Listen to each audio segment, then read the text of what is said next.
Sports ক্লাবের পক্ষ থেকে স্যার আমরা ঈদের পরে ফুটবল তোমরা কয়েকটা সাব ক্লাব করবা যেন ব্যাডমিন্টন আলাদা চলে, ফুটবল আলাদা চলে, সব ভলিবল চলে, খালি এক খেলা না হয়। তোমরাই সব করবা না। এই তুমি হলো ফুটবলের চেয়ারম্যান, সাব ভাইস প্রেসিডেন্ট। তোমার বাইকিং এর কি খবর? সাইক্লিং আলহামদুলিল্লাহ। আমি তো বর্তমানে রয়্যাল বেঙ্গল রেসার্সের ক্লাবের রেসার। ওকে, আগে থেকে ইনডোর গেমও স্টার্ট করতে চাই কিছু থাকবে পাশাপাশি।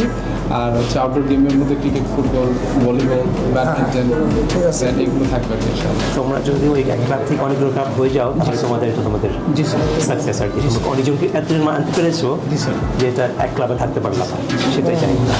ইনশাআল্লাহ। এবং আমরা প্রত্যাশা রাখবো যে ইনশাআল্লাহ গেমসের মাধ্যমে এশিয়ানকে ইনশাআল্লাহ সবাই এশিয়ানকে আমরা রিপ্রেজেন্ট করব। আমাদের এশিয়ান তো ফুটবলও ভালো করতে স্যার আমাদের মানে যেভাবে সাপোর্ট করে যাচ্ছেন স্যার, আসলে স্যার মানে এটা বলার মতো না স্যার। না, ঠিক আছে, এটা আমাদের দায়িত্ব। তারপর আমাদের মেন্টর আছেন সুলাইমান স্যার, আমাদের যথেষ্ট পরিমাণে আদর করেন, যথেষ্ট পরিমাণে সাপোর্ট করতেছেন স্যার। তোমাদের সফলতা আমাদের সফলতা। জি স্যার। তোমরা আমাদের বিশ্বদেশ সুনাম বই আনবে, এটা আমরা চাই।